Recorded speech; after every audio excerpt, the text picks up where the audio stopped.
Good evening, gentlemen. Thank you for your attendance. And when I saw what this talk was about, I was like, glue? Strange. And then start thinking, how many different glues are there? How many applications for each glue? And I'm sure our speaker tonight, Ken Newton, one of our own members, is going to put us wise to that. So, no further ado, over to Ken Newton. Good evening all. Good evening. I'm going to cover glue, and I'm going to cover it from the point of view of model making, although we will diversify here and there into other uses for it. And I was adding up, it's for about 63 years I've been making or using animal glue and French polish, and it started at school in woodwork.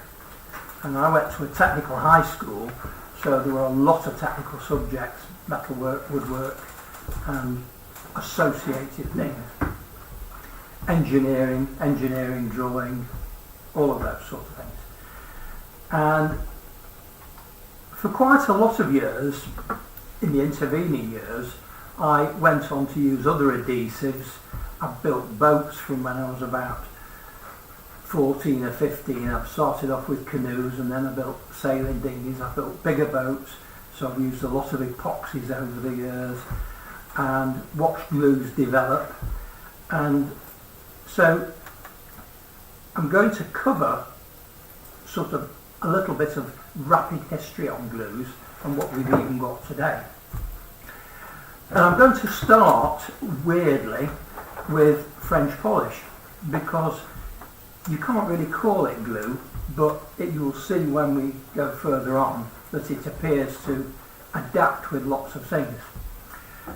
So I make my own French polish. I've always made it, and this bottle, which is called Ken's Special Polish, is sort of a muddy dark colour, and I use several different sorts. That most of it I make myself. That's a special pale polish, which is quite thin. And I know that members here use heavy white sealer as well for sealing cardboard. I'm going to come on to cardboard later. This is heavy white sealer, and this one has been stood for probably 2 or 3 years, and you can see the white bit is at the bottom, and what's above it is pretty clear, fairly good French polish. That stuff in that jar is 40 odd years old, because I've still got some old bottles of FT Morel, the company, their own French polish. They still make French polish, but not anywhere like they used to do.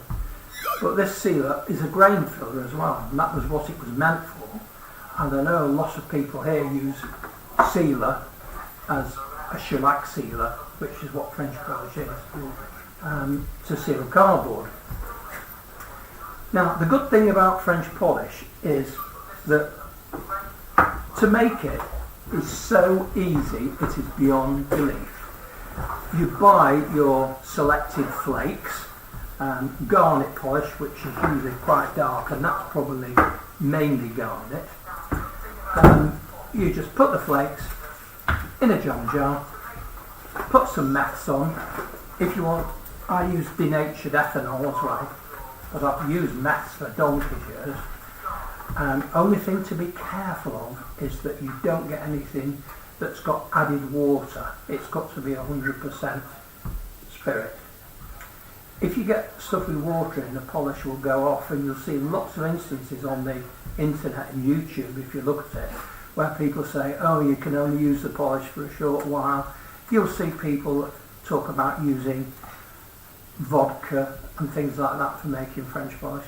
No, don't do it, because it might be 40% spirit, but the other 60% is H2O, which doesn't make good polish.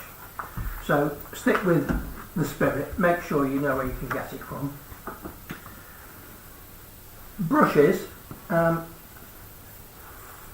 use squirrel brushes, squirrel hair. You can get them from art shops now. I used to buy them from Morel's, the French polish maker, but they don't do them anymore.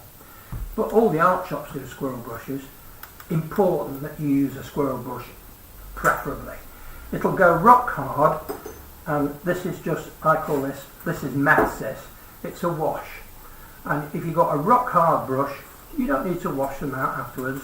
I just swish them in there and then leave them to dry.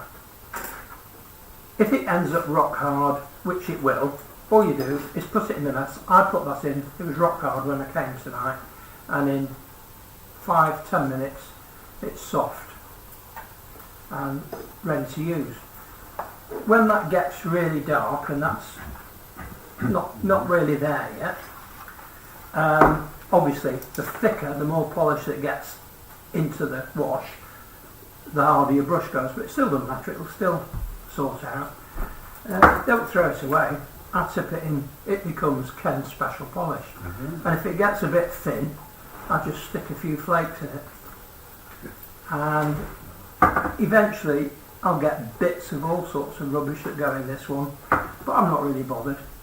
I keep another brush for special pale polish, but this one generally gets used the most. If you want to use up your polish, perfect way to do it.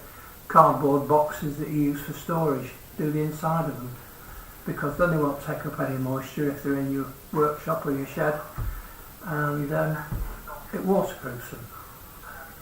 Which brings me on to what can you use that for as well. We're not French polishing with a rubber or doing anything fancy, but you can do it with anything on wood. You can give any wood a coating with polish and it will dry in seconds. Its shelf life is, I think, pretty indefinite. You've got to do something pretty bad to ruin it. Keep it in a sealed jar. Remember to wipe the top, because if you don't, you'll end up with the lid stuck on. But if you do, doesn't matter, just get another jar, put a hole in that, tip it in another one, throw the jar away. You can see that jar's been around a while, but it's just the way it is.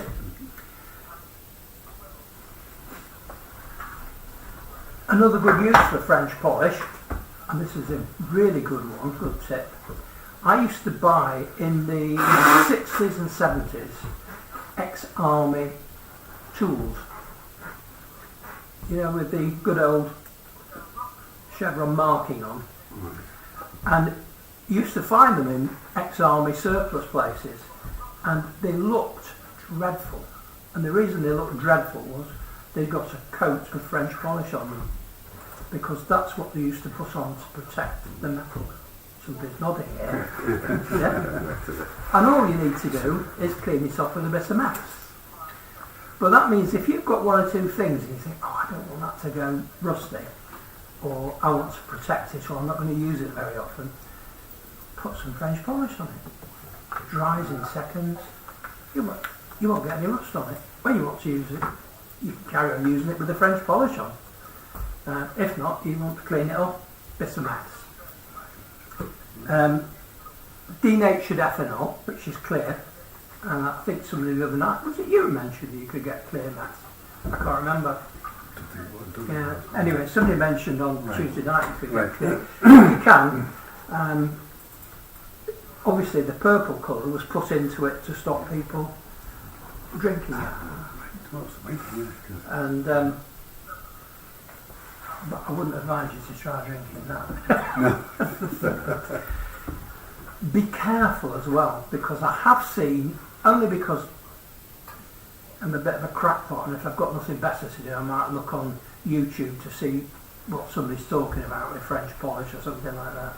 Quite a few people have decided that the hand wash that you've been using during lockdown makes good. No, it doesn't, because it's only 70%.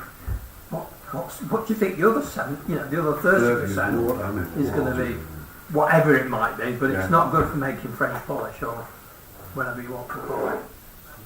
So that's the shellac cupboard, and there, for example, I've just put a bit on some laminated card, and it instantly turns the card into something that's really good and really solid. It hardens it up a bit, makes it a bit less bendy. Also, can anybody think of any other uses that French polish is used for. Has anybody heard of knotting? Oh yeah.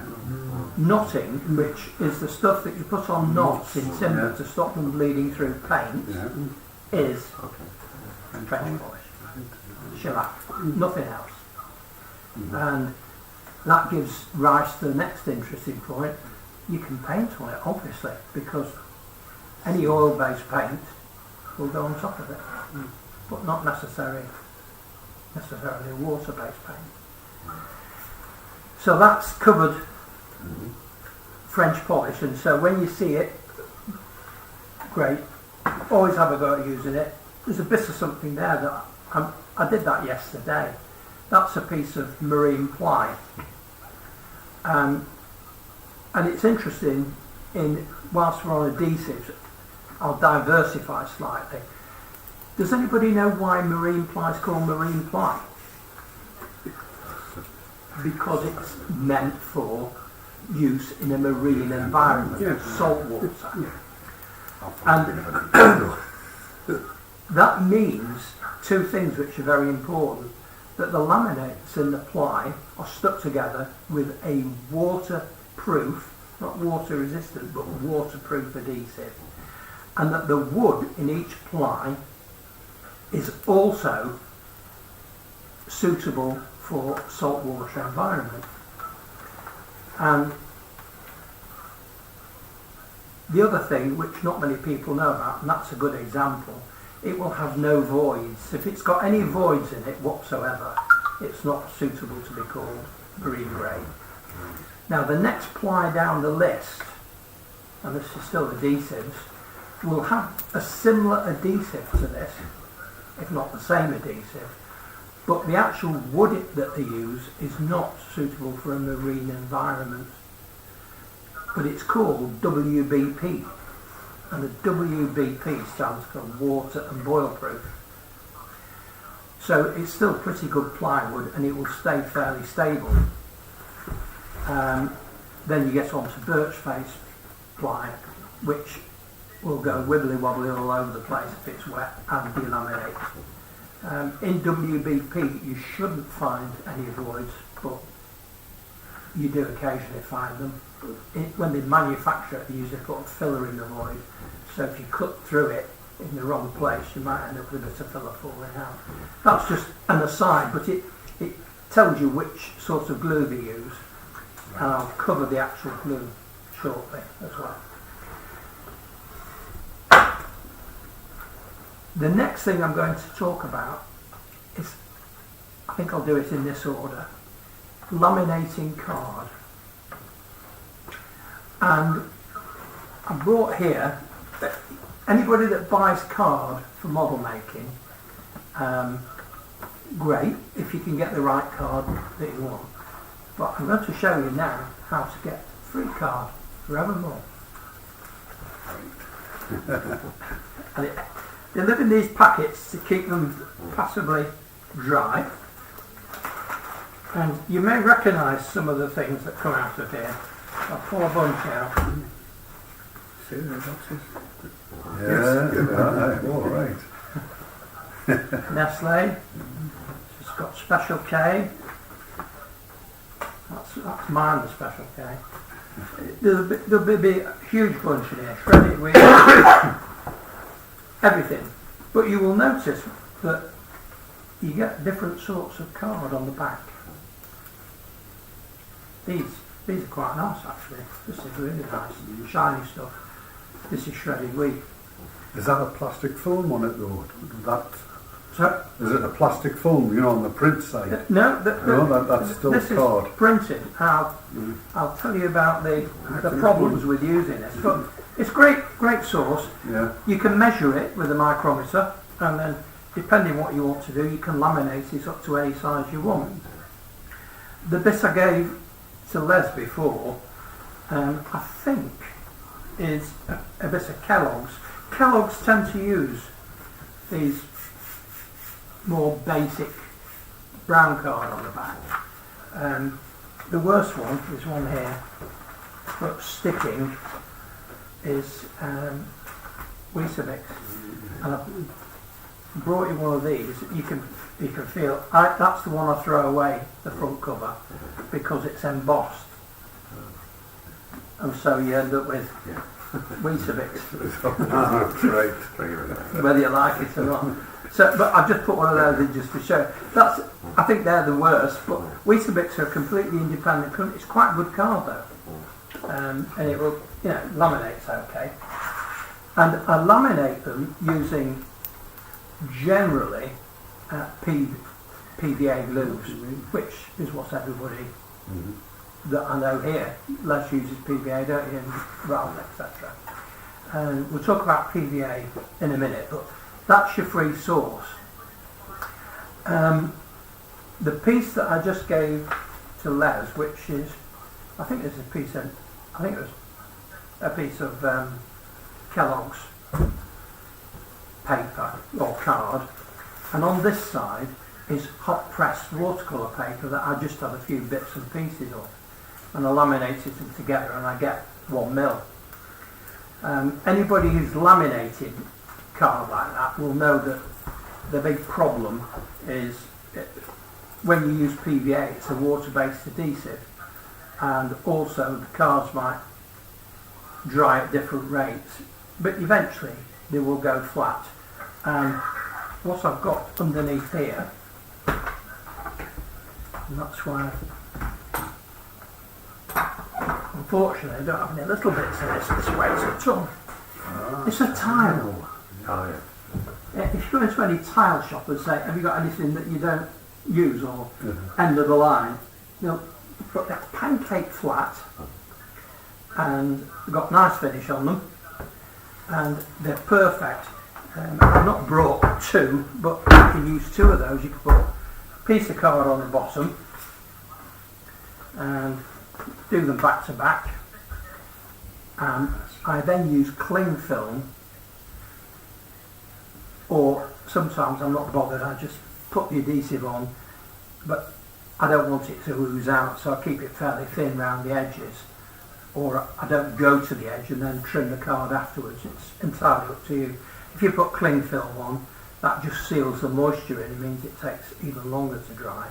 But I'll keep it flat until it goes off, which is about 10-15 minutes, so I might leave them for a few hours. I don't know how long Les leaves it, but then if you bring it out into the dry, you will find that it might curve, so then you stick it back between. But you can get it flat even by doing that. The nice thing about using a bit of hot pressed watercolour paper, or any watercolour paper, is that you can paint on it afterwards. So if you were of a mind to do a building and want to decorate the side and paint it, this will paint beautifully with watercolour paint. And then you could do whatever you want. You could put a spray clear varnish on or anything you want. But it does give you the chance to paint on it rather than have to put a layer of paint on and then do something else. But you can imagine a side of a cottage, you've got a few daffodils growing up there. Don't mess about, just paint them on, because nobody's going to, even on that, they're not going to check at that rate. The way I put the glue on is important. I've got a piece of magic here. There it is. It's an AA membership card. I don't know how anybody else puts PVA onto things. I will use a brush, maybe to brush it on very quickly, but then I use the card to thin it out to get an even layer. If you put too much on, you make it an even worse job of it. And in fact, sticking that's, you've got the other end of that, Les, and that was, when I measured it dry, it was under 1 millimetre. But with the adhesive in, it's gone up to 1050. I'm assuming everybody knows what a micron is, do they? It's 1,000th of a millimetre. So it's a very small measurement. But that's how a lot of card is sold, lots of watercolour paper, things like that. They will say how many microns it is, rather than giving you the thickness.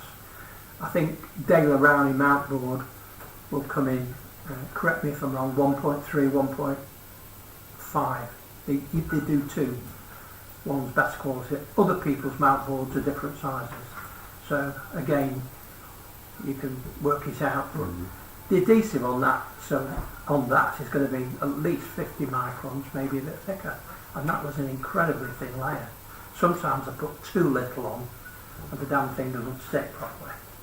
But I always stick the shiny faces together so that I end up with two like that. And I tend to use PVA because of the shiny surface.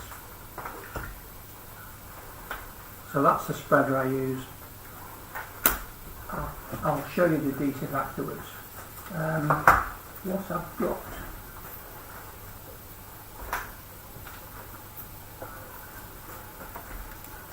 This little device that I showed you before, I make loads of these, and I've recently started doing something a bit unusual, but I'll tell you about that as well. This I use to, if I've got a piece of card, I'll put the card down, it's 120 grit, just decorating sandpaper, which is a bit tougher than usual, and I just give the surface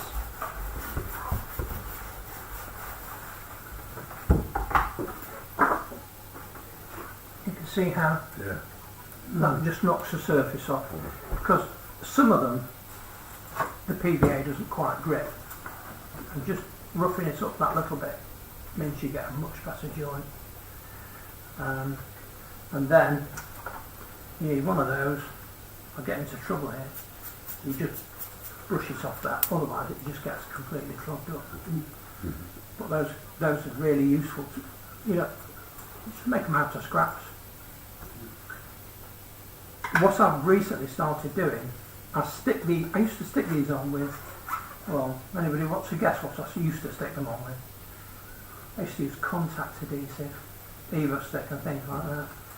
And I thought, that's a real mess because I can't get them off easily. You end up wrecking them getting them off. And I'm now sticking them on with hot glue.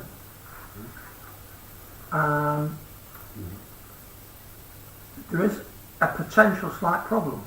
If your sandpaper is quite thick, I put a layer on the back of the sandpaper and stick it on. Sometimes, particularly when you're doing it for the first time, it doesn't stick properly. So then I put another little layer on and maybe stick it on the second time. But as you'll see when I do the demo with the animal glue, it can sometimes get a bit lumpy and a bit thick. But I've got a wood burning stove in the workshop, and I discovered that if I just do that and put it on the top of the stove, I mean literally 1, 2, 3, 4, 5, pick it up, it will have all melted and be oozing out the side, and it's done. And when you want to get it off, put it on the stove. I've got a piece of aluminium that I leave on top of the stove so it doesn't go on. Just leave that on there, 10 seconds, just tear it off, peels off, put a new piece on. So suddenly I've got a piece of magic. No problem. And if you can want to tear that off, you can do. So that's what those do. So that's that little one. I'll go on now to just briefly talking about animal glues. This stuff, this is now easily ready for use. I had a few unusual looks tonight when I brought that in, and we'll do a demo later with this, and anybody that wants to have a go can have a go. Stick that down there for now.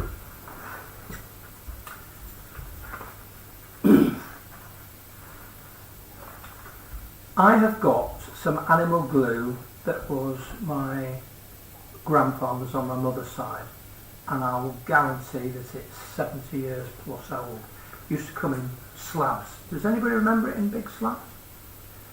It was a big slab and you had to smash it up with a hammer to get all the little sharps. And then all you did was you put it in your glue pot, and covered it with water, left it overnight. Next morning it's gone sort of like gel, like jelly, and then you can just add a bit more water if you want, heat it up, and ready for use. Now I tend to use these. These are basically beads of animal glue. Relatively cheap to buy, easy to get hold of on the internet, and all you do is you pour those in a jar like that, cover them with water, maybe plus a bit. I tend to make it fairly strong and then thin it down as I need to, but you'll find that as you keep using it and warming it up, it will some of the water will evaporate, so you need to add a bit more. This stuff is great. Now, the glue pot's great, but most people aren't going to have one.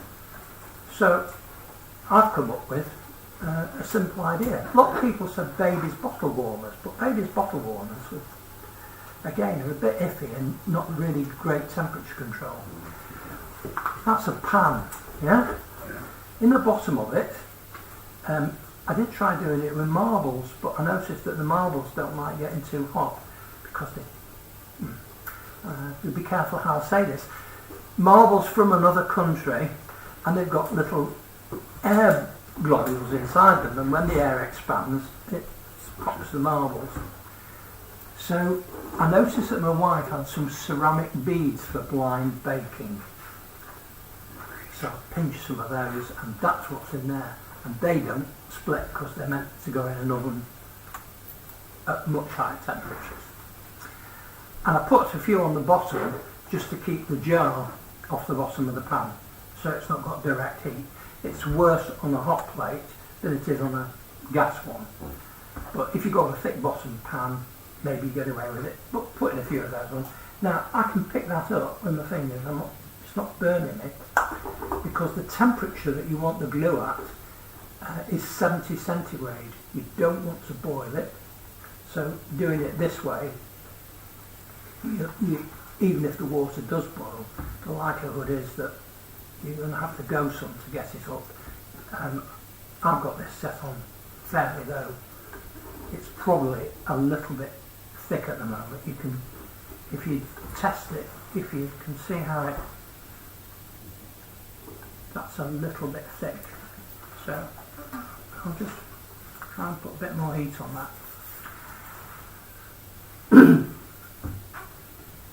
Blowing my own trumpet again. When I was at school, I made a coal scuttle out of English oak, and the joints on it are rub joints made with animal glue, and that was a good 60 years plus ago, and they're still okay.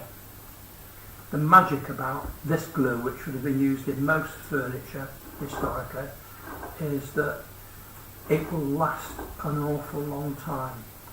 On the internet you will see quite a few people who say, oh, throw it away after 6 months.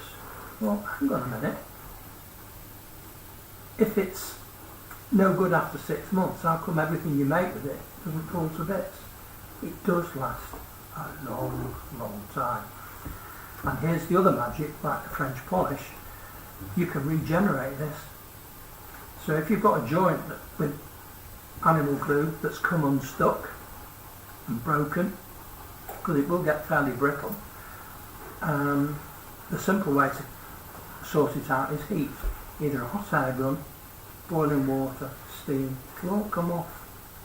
No matter how many years. If you've got an epoxy, you're in dead trouble because it won't come off.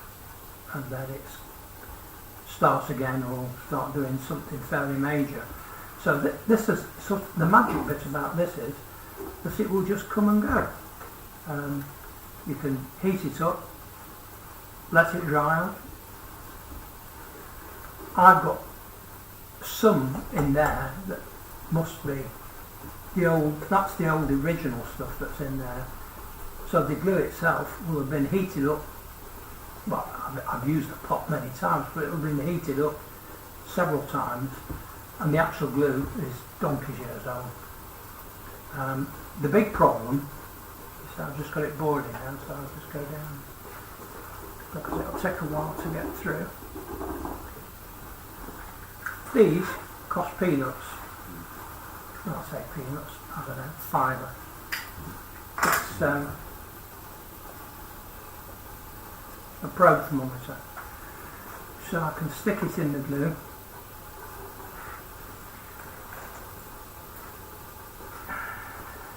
Uh, 73 degrees.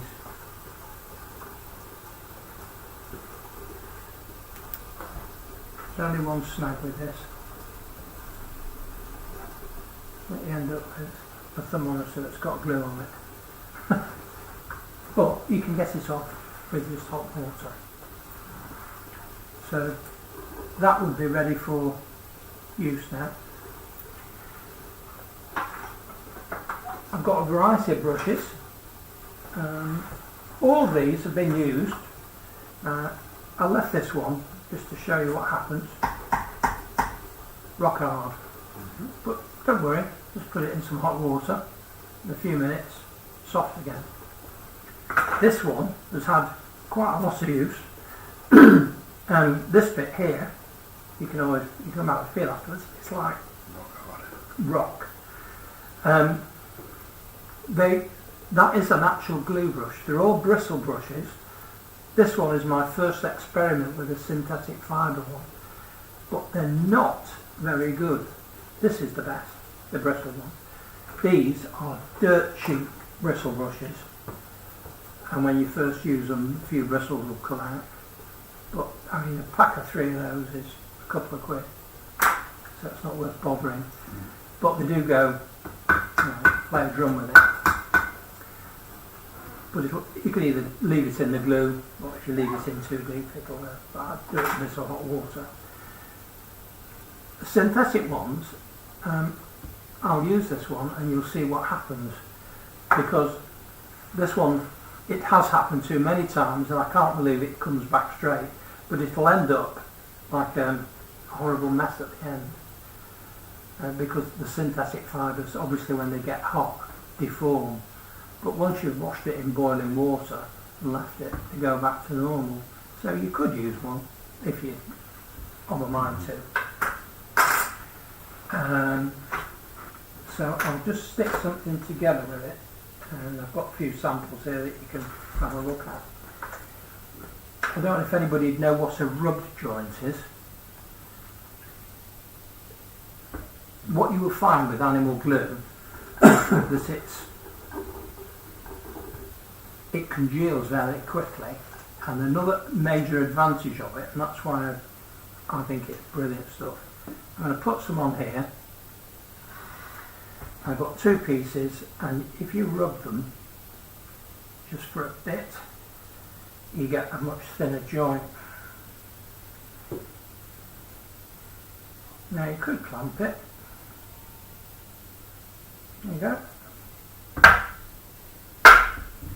Beat that with anything else for a glue. Pull it apart. You probably can, because it'll take 24 hours to harden. Yeah. But you felt that it was... Good resistance.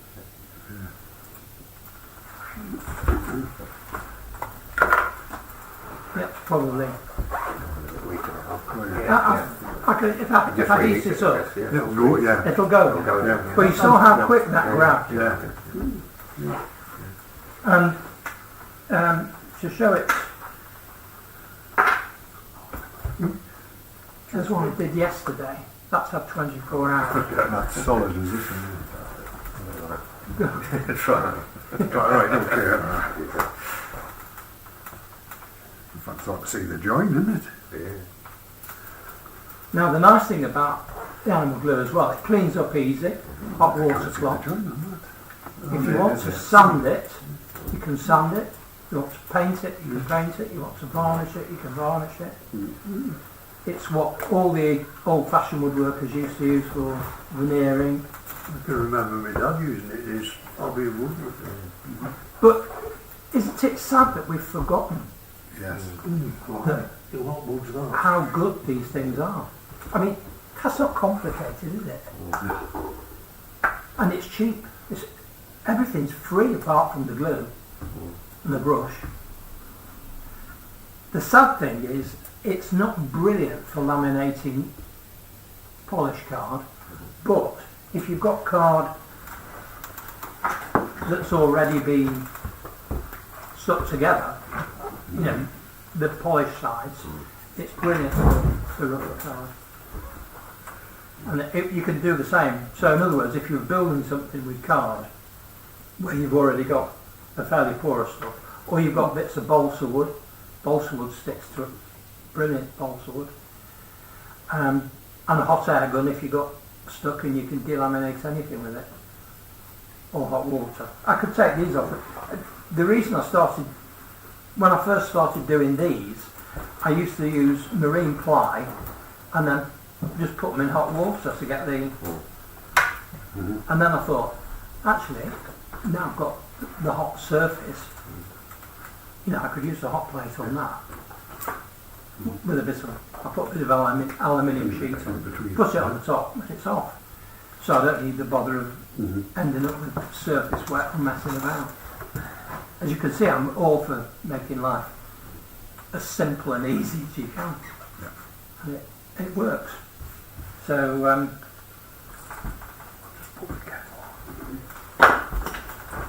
I'll stick MDF. We all use MDF, don't we? And also, you know, you can use it in modelling, right, left and centre. But if I've got 2 pieces of MDF, I'll do another. I often use a stick in preference to a brush, but I'll stick a brush in there afterwards. You see, if you put a piece on with a stick and then you just rub it,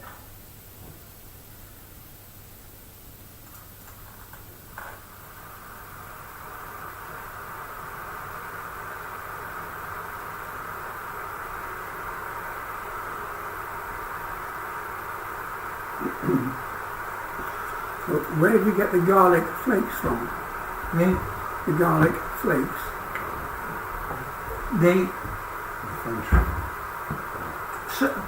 Ralph asked me on Tuesday if I'd do a list, and I can do a list with people, but if anybody's scribbling down notes, there's a company called Bolgers, Bolgers. Yeah.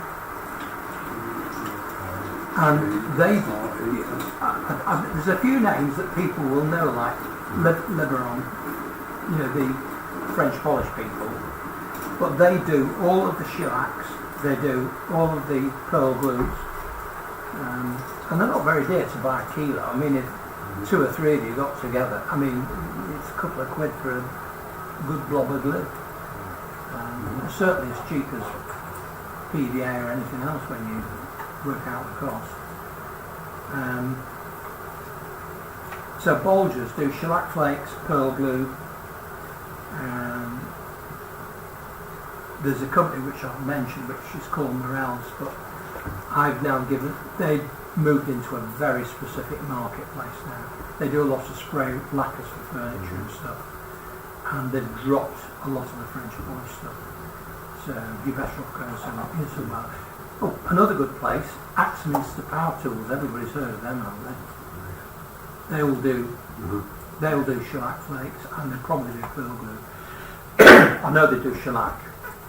The other thing is, I know that Ralph, and you use shellac, no? Do you buy it ready-made, or do you make your own? Got the ready-made that Ralph got it. Yeah. We got the liver on. You pay a bit more getting the ready-made, Yeah.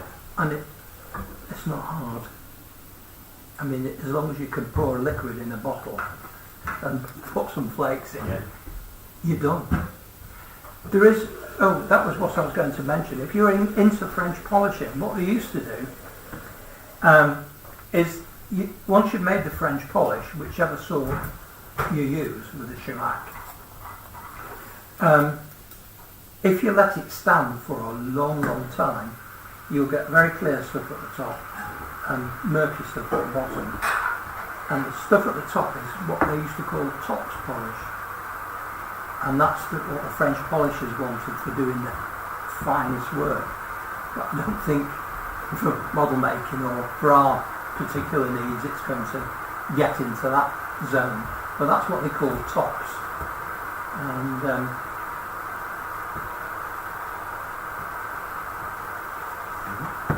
again, I mentioned you get special pails, you can get middle, you can get all sorts of different grades of flakes to make it. And have a go. It's so easy. It's not true. Just ordinary meths will do as well. You don't need to get fancy ethanol or anything else. I've used meths for donkey years. I forgot when I was talking about laminating, I used one of these as well.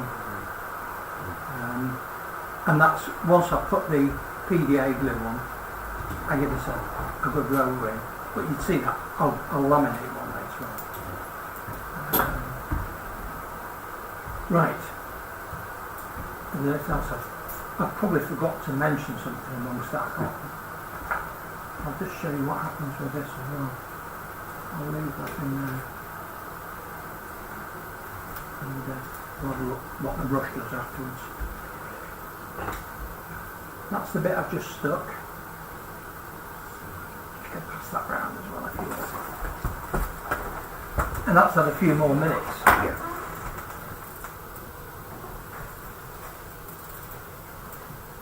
And the cleaning up's easy as well. You can get it off with a hot cloth, get round the edges, scrape it off with your fingernail. What's this basic material? That's MDF. It's solid.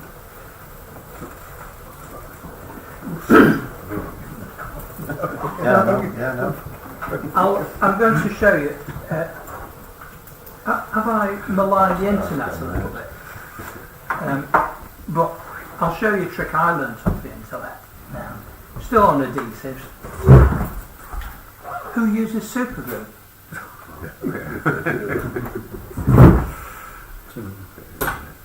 This is going to be tricky to. I need a space to show you.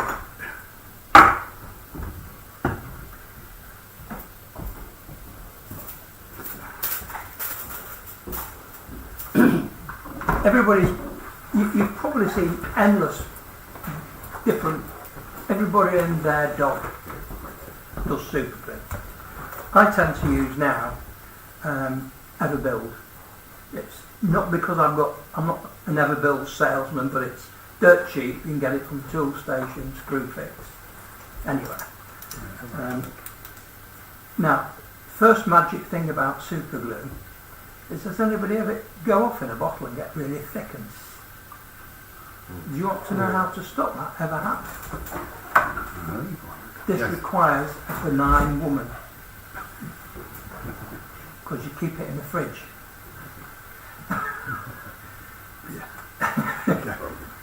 Sorry if I probably maligned, but my wife said, "What are you doing with glue in the fridge?" Yeah, so, but it works. You put it in the fridge, it stays liquid. You can also get viscous ones that are more sticky, which they say are better for doing fillets and joints and everything else. And once it's gone off, can you get it back into liquid form? No, No. it doesn't work like that, I'm afraid. It's a chemical reaction. It's cyanoacrylic. Does anybody know what? I know I've got somebody who's a bit scientific here. Super glue magic, this is called. Do you know what it is?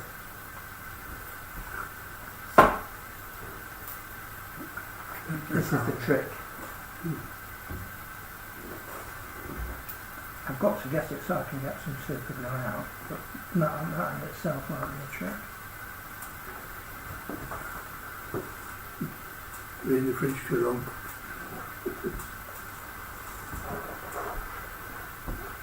Actually, I might have a hole in the end of that. Well, this is a good demo.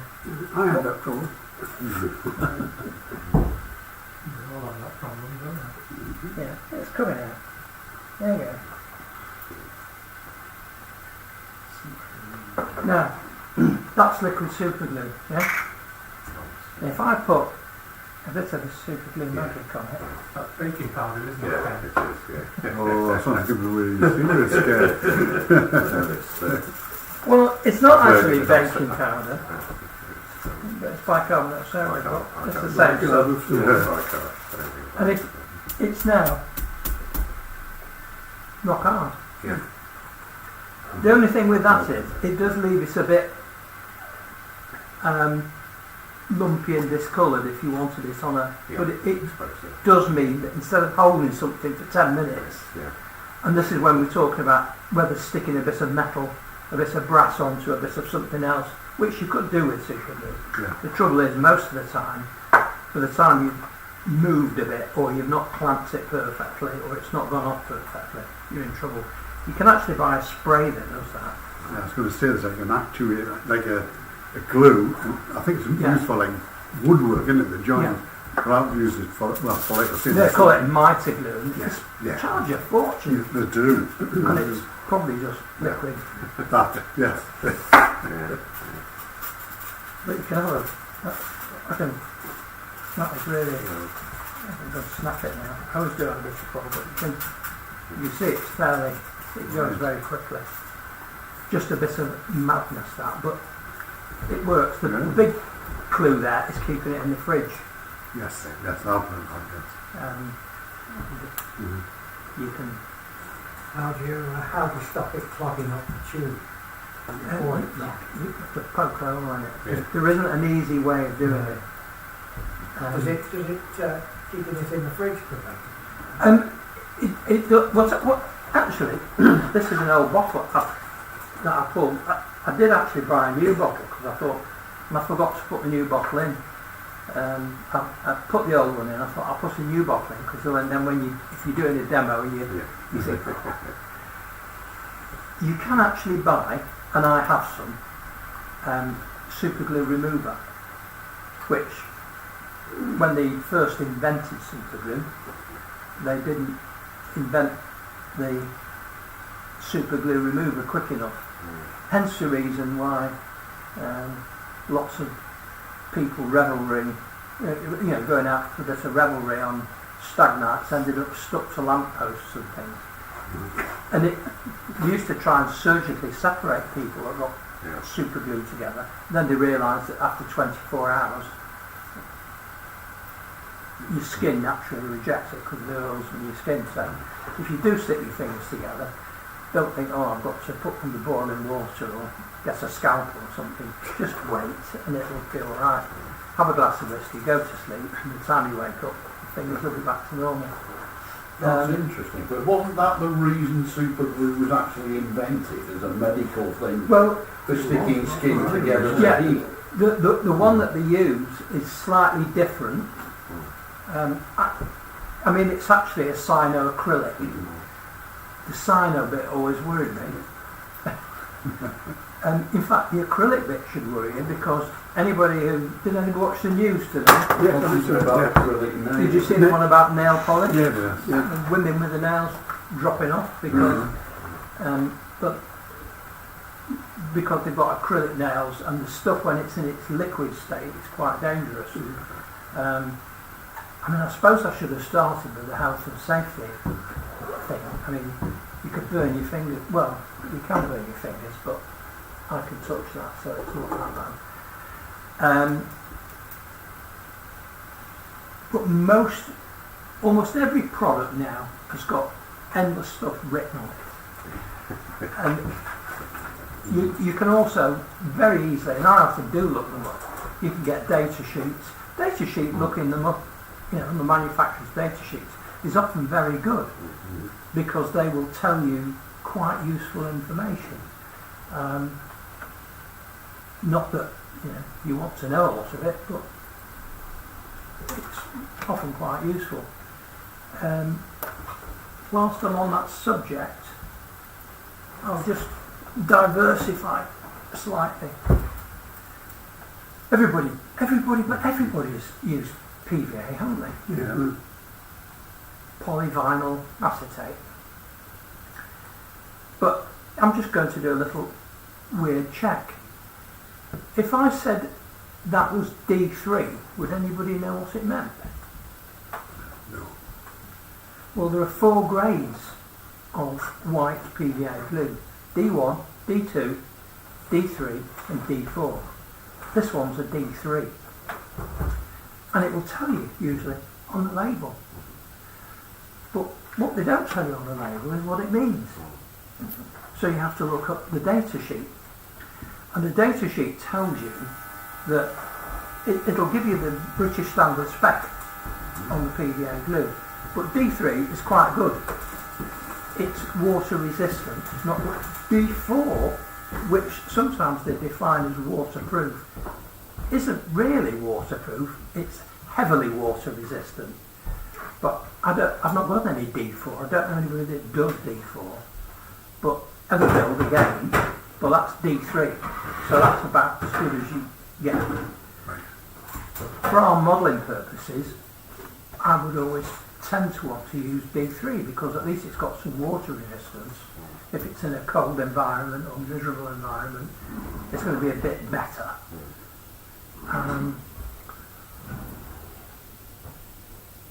So that's where they are. I've scribbled D3 on that, only because I can't read it without the specs. But I forgot to tell you that when I do a demo with this afterwards. But Is that a thicker? Is D1 thin, D2 a bit thicker, well, D3? they do tend to be. Yeah. In fact, I've noticed PVD you is can find some really cheap PVAs on the market. I'm not sure whether you can water it down as well. Yeah. Right. And I often water it down for all sorts of purposes. But I suppose you get different settings. This says fast cure, so it says 10 minutes. Well, it does sort of go off in 10 minutes. The only trouble is it doesn't fully cure. Like most things, you could leave it. Even this stuff, which is virtually instant, it's almost like a contact adhesive. In fact, it's faster than contact adhesive because if you use an EvoStick contact adhesive, you've got to put it on, then you've got to let the solvent evaporate, and then you stick it together. So that's even faster. Just before we get, I'll do the PVA after we've had a drink. Okay. Whilst we're on card and card buildings, I for years have used Yoo-hoo because I like it, and that's quick. Yoo-hoo glue. I've not brought any to demonstrate, but maybe everybody's used Yoo-hoo at some time. They do a power bond Yoo-hoo, which goes a bit quicker, which I tend to use if I can get it because it just seems to be a bit faster and a bit better. But works a treat. I'm not going to mention things like EvoStick, which are Fix-A-Fix. They're all still around. They're solvent based. Petrol is, off the petrol cycle solvents. When you're ready, you can. Yeah. But, you can use petrol to clean them off and things like that. They tend to go off as well in a tin. You leave them in a tin. Eventually they'll go thick and hard. Nothing much you can do about it. I'm thinking back to cow gun when I was an undergraduate. Well, yeah. Or mounting drawings. Those sorts of glues tend to be water based and not very strong, but they are very safe. Yeah. Cow gun was one of the ones that, so it's a bit like almost flour and water paste that you allow kids to use. It doesn't really matter if they eat it, but eating some of these things wouldn't be very good. So I believe we're about to have a little break. Yeah. If anybody's got any mad questions or wants to come and have a look and play with anything, And then afterwards I'll do some PVA and a few other things that I've got. Great stuff, yeah. Great. Somebody can. Okay.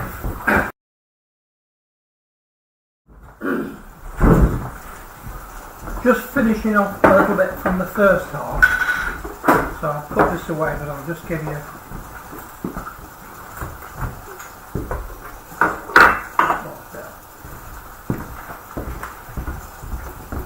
as I said before with the polish, just whizzing back, squirrel brush. This is my my own special pale polish, special thick brown polish. I mean, literally, I'll go over the whole shooting match because that's the first bit.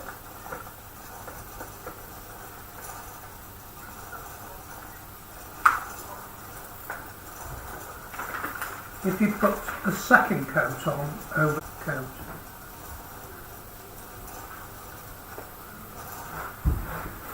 and I'll just leave that to dry for a couple of seconds, and then you can see what it goes like. So you bring in a bit of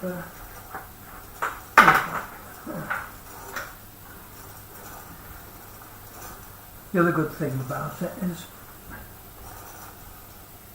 you can always seal a piece of wood really quickly with just plain polish. You don't have to have the grain filler. I'll let those dry for a couple of seconds.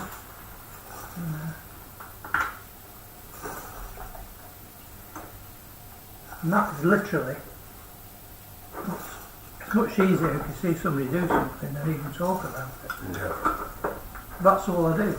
And the reason that that ends up like that is because I usually leave the brush on like that.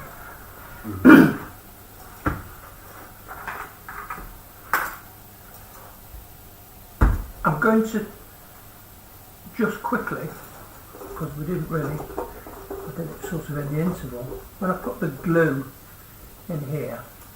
Again, if you see, when it's dribbles like that, that's okay, but you could thin that off quite a lot.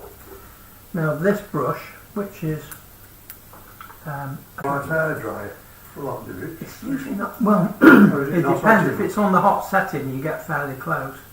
Yeah. Hot air guns tend to be a bit hotter, but that's gone.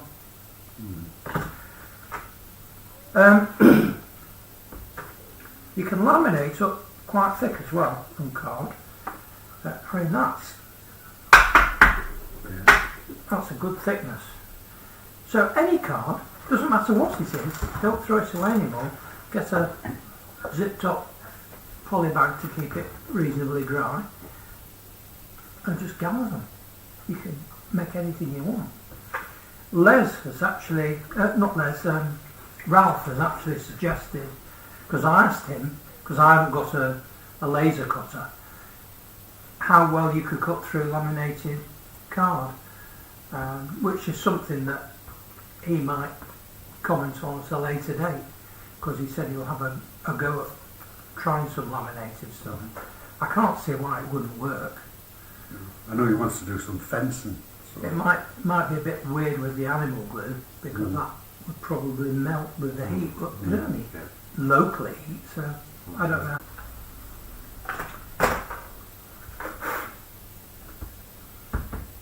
I'll just do the bit of PVA stuff. I'll do a couple. We'll go with Nestle. Yes, I'm supposed to say other brands are available.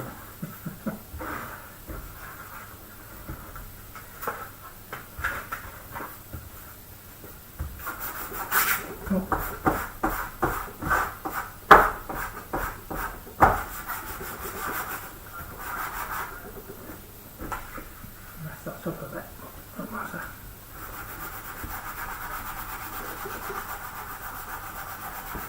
Let's cut in that, by the way. Another good little tip, if you're ever passing, do you think the cleaner will go mad if I just put that over the side? No. If you go into some of these tile places that sell tiles and ask them if they've got any old or whatever or odd ones left over, you can often pick them up for peanuts. I mean, like 20p each. And they make quite useful. They're not very good for cutting mats. I usually use a proper one because you get little grooves in them. But they do make quite good flat surfaces if you're sticking stuff like this down.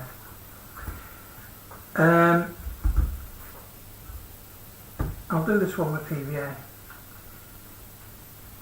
Does anybody find that they already get the tops all stuck? I thought it was just me.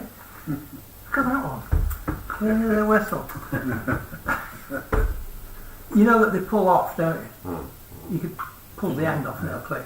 And I just chuck them in hot water and leave them for a bit and then poke them out. Normally when I pick one up, I usually find that it's stuck. But because I was coming here, I thought I'll try and make sure I get it right.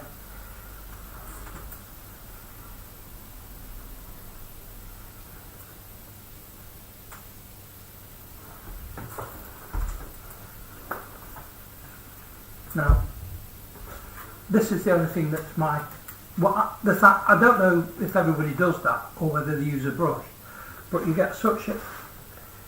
I'm going to mess up my map here, but it doesn't matter. I'll stick away from the edge.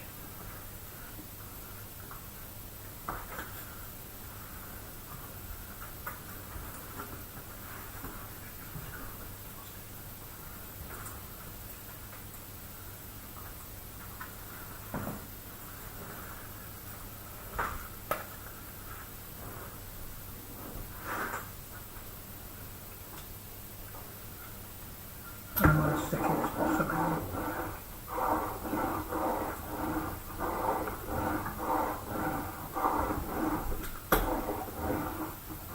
Now, I don't get these from decorator shops, I get them from the art shop. They do, usually they do have a red plastic one. I don't know where this one came from. But this is just my favourite because I can press really hard. And as anybody that's done this will know, what will happen basically is this will stay quite floppy, it's going to be damp, and at the moment I could just, because that's a flat surface, I'm going to ignore it, I can just stick it under there and that will, I usually put it under the tile and that's all I do. I mentioned the D bit on this, and I don't normally wash it down, I use it thick and you end up with that layer. This is quite good because the label's disappeared off it. I'm pretty sure it's Type Bond 3. Does anybody use Type Bond? No? Right. The difference between PVA, this is probably the original wood glue, it's American, but very easily available here.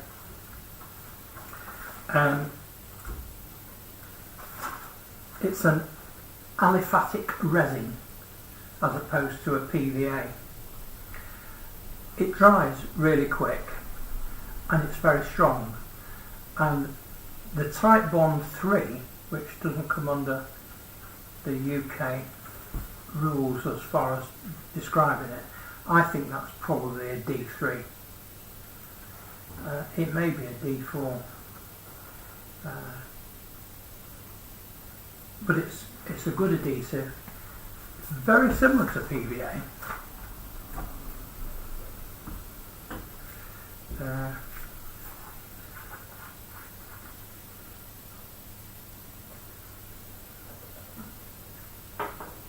If I've got a stick, get this out with a stick, I'm squeezing this out. See, it's got a sort of yellowy colour to it.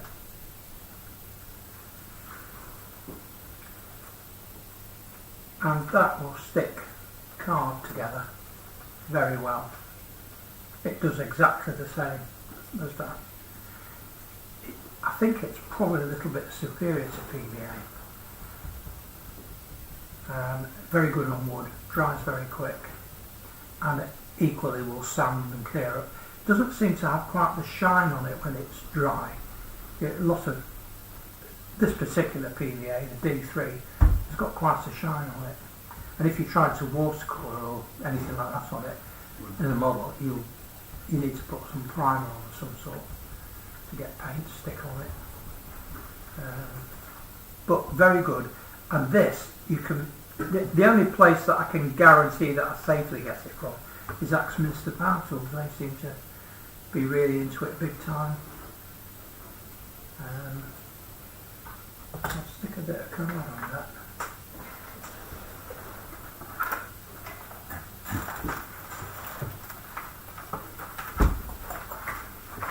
Should have a bit somewhere.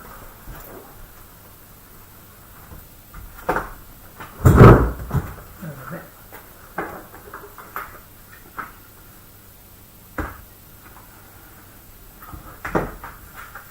And I'll stick that on onto there just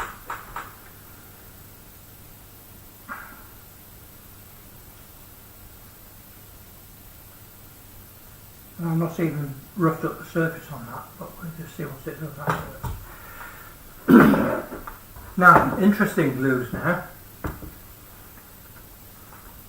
Not that they haven't been interesting up to now. When I first started building canoes and dinghies, there were two wood glues that I used to use, and they are sort of semi-relevant to modelling, but a little bit off-piste. First one was Cascamite. Still buy Cascamite. It's a gap filling glue, isn't it? It's a good gap filling glue. You just add water to the powder and away you go. Does anybody, or would anybody like to try and guess what's special about this? This one is 40 years old. Guarantee. Because I started using epoxies and I'd left 40 odd years old. And I thought, I'll just try it. And it works. Because you'll have stuck on everything. But at least you get to see some. It's dead easy to buy on the internet now. For years, if you'd gone in anywhere like a DIY shop or anything and asked for Cascamite, they would have looked at you as if you were daft. But now, it's easily available on the internet. What I need is a touch of water. That's hard work, isn't it? Can I get you some? A tiny bit. Yeah, I mean, it is a drop. And the other glue that I used to use was Aerolite 306. Now you can still get Aerolite glue, and the people that manufacture it now are a completely different company. They bought out the original company. But the thing about that is, I don't know if they drop the 306, but they do several different grades, and they call the catalyst, because it's a 2-pack adhesive, whereas this is a 1-pack adhesive. Watch it. Just work out how to put a little drip on that thing. I'll have to use a stick.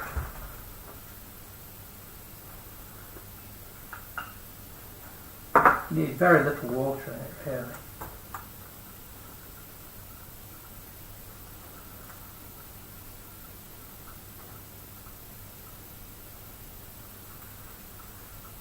Thought I remembered to bring something to squirt with it.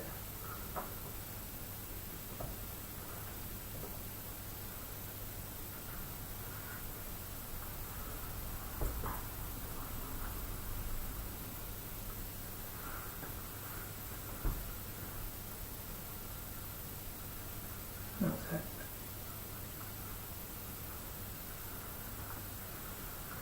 I mean, that is literally. I could have done that easier if I had a little water thing, but just mix it up into a small paste.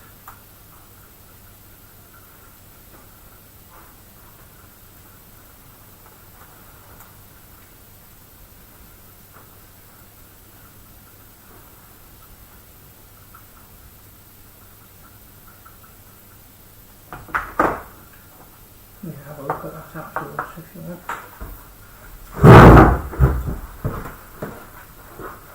Please remember to bring the problem in case it was messy.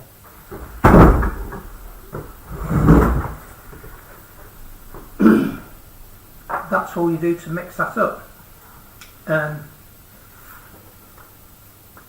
Cascamite is, I'm just looking for the,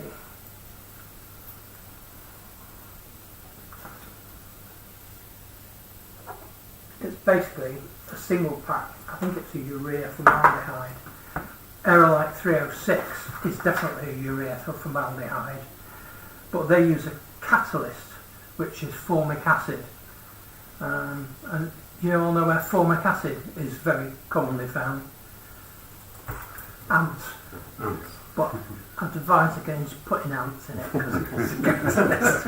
It tends to look a bit strange. It just goes off very quick. Aerolite 306, by its name, you can sort of guess what they used to stick together with it. Aeroplanes and also boats. So that really is a waterproof glue. And strangely, I think it's still used today in things like marine plies. So it's that sort of glue. So if it's good enough for that, it's good enough to stick anything. It takes a while to go off, and you've generally got to clamp it. This might go off while we're talking in its initial state, but most adhesives, irrespective of what it might say on the tin or 10 minutes on here, I'd still want to give it 24 hours or longer if possible. And I think that's what I've discovered as well, because I'm teaching my grandfather how to, except he's actually has the same age as me, more or less. But, you know, until the moisture's gone, it's likely to curve in any direction it feels like, usually whichever laminates the thinnest or whatever.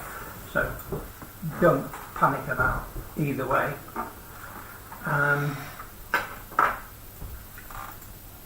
I've not got any Aerolite 306 at the moment because I don't tend to use it, but I would use it. But I still use Cascamite, and I've got some stuff that's a lot fresher. I think it's about £8 a pack for a huge tub. So it's no dearer than anything else, but really good wood glue.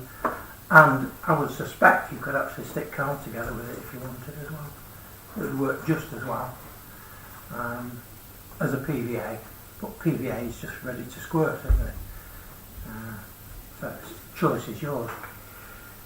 PU adhesives, which is the Gorilla Glue, I'm just moving on to them now. That's a joint, butt joint with PU adhesive, and you can, that's just stuck together. I don't think I even clamped it, I think it's just pushed together.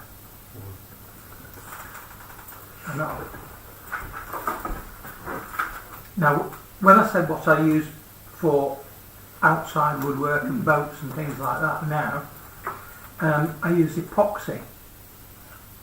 So I'm moving on fairly quickly to different glues other than model making glues. The epoxy I tend to use the most of is the boat building one I've always used, which is made by a company called West's. And it is very easy to get hold of. Most ship chandlers, canal boat builders, anybody that builds wood boats will always have West's in. There is a big chandlery wholesaler in Middlewich and called Ship Shape Marine. I think they're called Ship Shape. Oh no, that might be the one in. That's Stockport, isn't it? That's Stockport. What's it called? There's one near Daresbury as well, which is yeah, but they'll all stock Wests, and it's 2-pack. The thing you have to be really careful of is you've got cleanliness is absolutely next to godliness. You get it on your fingers or on your tools or whatever else. If you accidentally get it on the lid of just the main resin rather than the catalyst, you'll find you can't get the lid off. And worse than that, they use childproof lids, which just under load they just crumple. So I don't know if that's a marketing gimmick. I mean, I would like a decent screw top and trust the common sense. That's West. This is 2 pieces of firewood. That's West's. And you can get fillers of all sorts to bulk it out, to make it so that you could do a fillet with it rather than anything. You get different coloured fillers. The fillers are very cheap. They look weirdly like some sort of fluffy dust. I would think breathing it in it is a nightmare, health and safety wise. Also, you've got to clean everything. You might get away. I buy cheap brushes and work on the assumption I'm going to chuck each brush every time I use it. The ideal way of doing it is you mix the resin, put a coat of resin on to soak in, and then put some filler in the other if you want to, if you've got uneven surfaces, and then stick them together. The big thing with it is you've got to clean everything up fairly quickly, and the stuff to clean it with, easy enough to get from decent decorating wholesalers. Acetone. There's only one snag with acetone.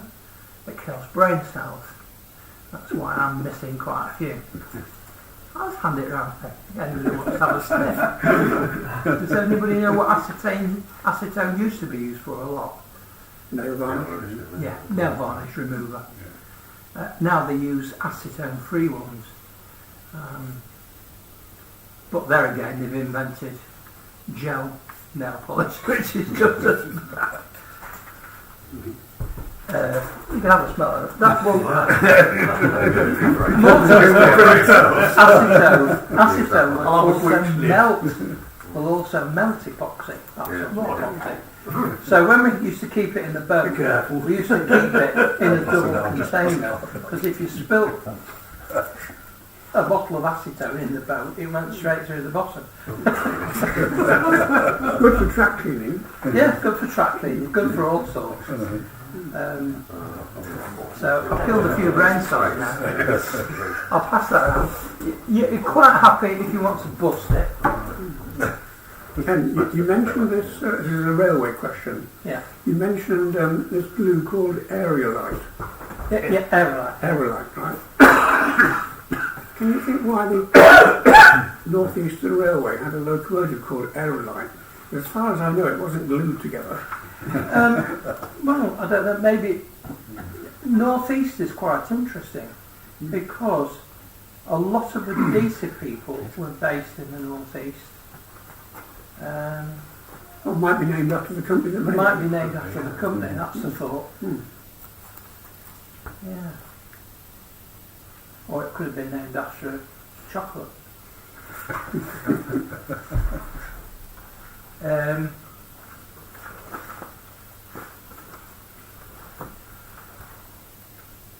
Yeah, that's the type bond, aliphatic resin, and you can see how quickly that's stuck carved down as well. I like them when their initial stick or tack is quite good, but I couldn't overemphasise that you're much better off leaving something as long as you can, particularly if it's got water as a solvent.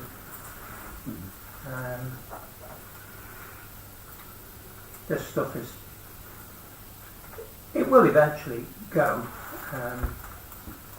but still quite slow. So you've got quite. One of the words with glues and adhesives is open time, which is how long it stays in a state where you can use it. Some things are very quick.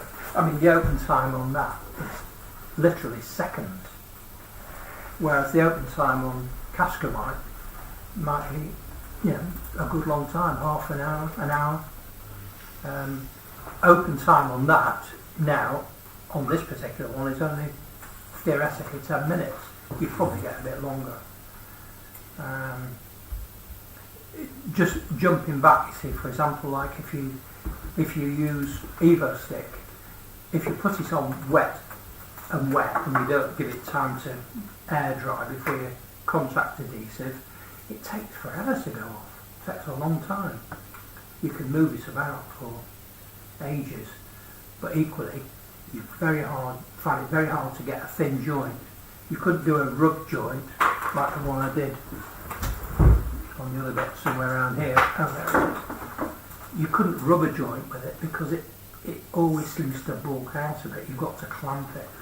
I mean, that is, when you consider that was just done, it's still possible probably to break it. I can't bust that now. So I hope I've sold everybody on to having a go at that. I mean, even if the club bought, everybody had a jar full, it will last for ages. I was going to say, one other source, I'll try and do a list of these and get them put on the internet.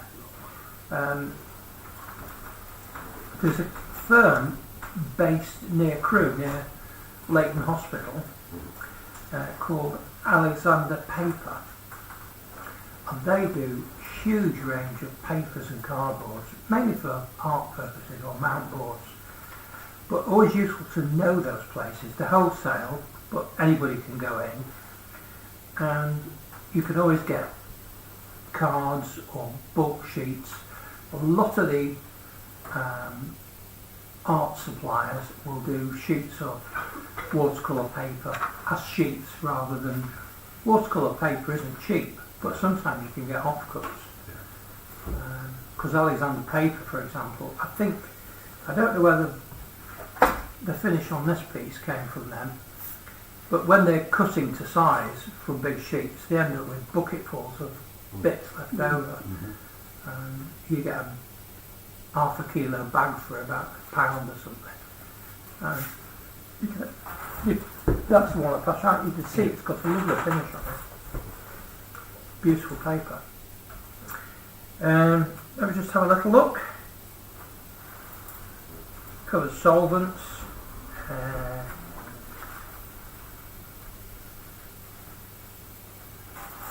Gorilla Glue. Cling film I've not used any tonight, but cling film is brilliant as a barrier if you want to stop anything sticking. Works a treat. Acrylic sheet. And So what is a PU adhesive? sorry? What's a PU adhesive? What makes it different? I think PU stuff. I think it's poly. You know what I'm saying? That's the Gorilla Glue, the PU. Yeah, I use Gorilla Glue. But maybe the best tip I can give anybody is have a good read at the label. However, having said that, some of these adhesives, because they come in such small bottles, not only is it micro writing, but they don't really tell you much about it. So you're much better going online and having a look at the manufacturer's technical data sheet.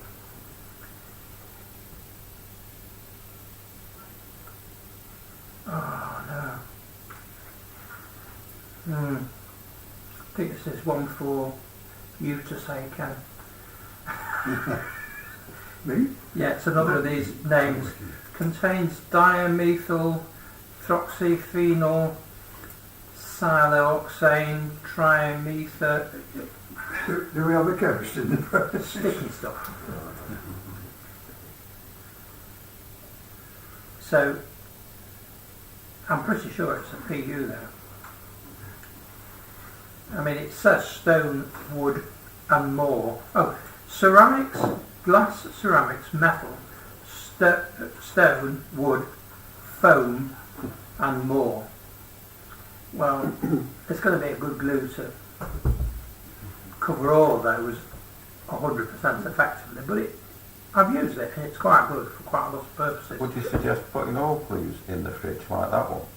Does it keep all glues? No, I don't think it does. But however, this one, the clear one, I've had this quite a while, and it's still saying okay. If it was the original Gorilla Glue, the brown stuff that foams, that would have gone long ago.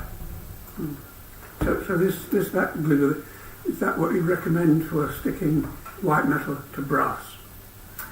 I would give it a go. Cyanoacrylic's quite brittle and quite hard, and very often quite difficult to get. The shiny things like glass are very hard to stick, and I have found that things like this will stick glass and ceramics a lot easier because they stick to the surface, but you're not going to get an immensely strong bond. In fact, if I can get this off. See, locos or models have been made with, say, etched brass kits with white metal castings. After a few years, a lot of these castings just fall off. Yeah. Yeah. Solder them. Well, you can solve them, but of course you've got to be careful with white metal because Yeah, its melting point, it depends how good it is as well, the white metal, because the solder for white metals, if I'm right, I think it's about 70 centigrade. But the actual melting point of white metal is not much above. Because you can get white metal that's been soldered with low temperature solder apart with boiling water. But some of these bottles have already been painted. Yeah. You see what I mean? Like, you know, they've come off. You don't really want to be soldering your paintwork. I'll poke a bit of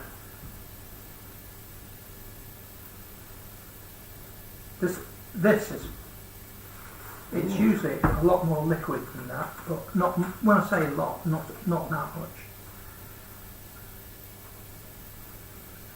I've got an endless supply of nozzles, because what I do is I leave them to dry out and then pull the thing out. So I'm just going to do a quick, oh, these bits of wood.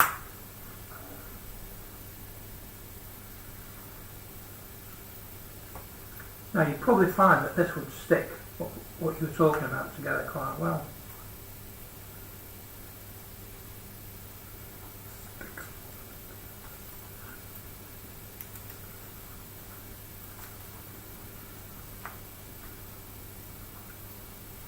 First time I've used this. These are great, these, because they can squeeze a lot harder than I can.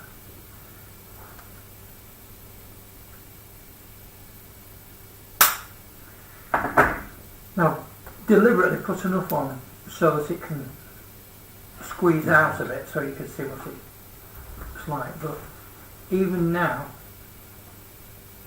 see, I can wiggle that into position. But when you're talking about initial tack, even I've put long strips on with this, 12 foot long, and squashed them on, joining two pieces of wood together, and your initial tack stays, it doesn't slide about, it doesn't move, and in fact once you've squashed it together, like I've just squashed it, you don't need to worry about even clamping it. You can clamp it, but that would now take, the bit that's oozed out will take up to 12 hours to go off to the point where you could peel it off. But where you've squashed it to a thin layer in between that, doesn't need any air to make it go off. It'll settle down fairly quickly. Just see how long that takes to dry. But that would definitely stick bits on like that. But again, that's got a shelf life. It will just get, I've used it way past its shelf life. A year, 2 years past its shelf life. But it just gets thicker and thicker. Which in some cases is quite handy. But that's... Can you use a thinner with it then? No. You can get this stuff off with white spirit. I've got a whole bunch of solvents that I use. Isopropyl alcohol, meths, terp substitute or white spirit. A big bunch of them, and I've even got PVA solvent cleaner, which is used for cleaning, very cheap and easy to buy. It's meant for cleaning conservatories and things like that. It's dreadful stuff. I'm sure that kills brain cells even faster because it's a horrendous smell. So I don't use it unless I'm in the open air, preferably. You can get this stuff off with white spirit. But I just use any solvent cleaner that I think will work with it, with anything, and let that go from there. Has anybody got any questions?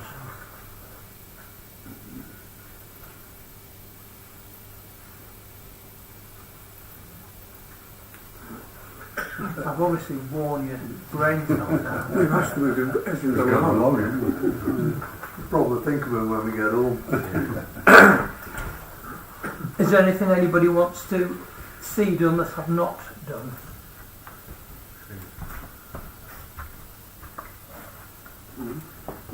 There's one comment from Ralph who says laminated card should work with laser. Ah! Does that help? There you go. Well, you could send him one back saying, we'll wait and see.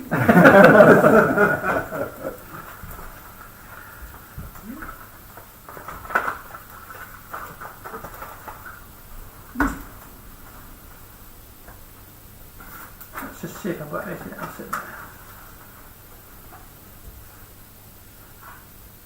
Are you going to put some of that information in the link? Well, I could do. I might not suddenly do it tomorrow, but I will. I could do a little bit of.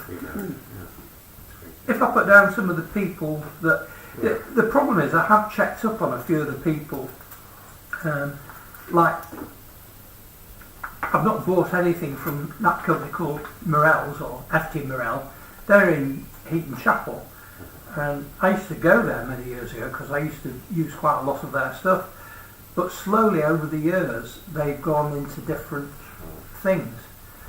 They still do it, but it's not their main product line anymore. And that in itself gives you a problem because it's where to source these things.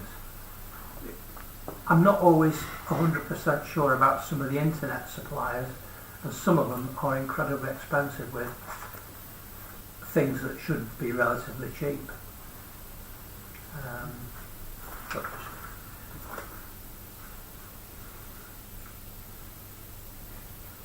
I can't think of anything else that I was going to say tonight. I'll just let me whiz down that list. I don't know with plastic out. Oh, well, as a side issue, I wasn't going to cover anything to do with plastics tonight. Plasticard and sticking plastics together is a whole new ball game, and is even more complex than wood, cardboard and paper. I think we've all had a go at doing things, but solvent welding and adhesives this will stick plastics together wonderfully, and I could stick a piece of metal onto a piece of anything onto there with it that would last a long time. It might not be 100% structurally sound. In fact, while we had the break, we were talking about structural adhesives and things like metal. There's no adhesive I know of, and correct me if anybody knows any different, that where you can stick two pieces of metal, like two pieces of steel together, and when you tear it apart, a piece of the metal comes off with the adhesive. It just doesn't happen.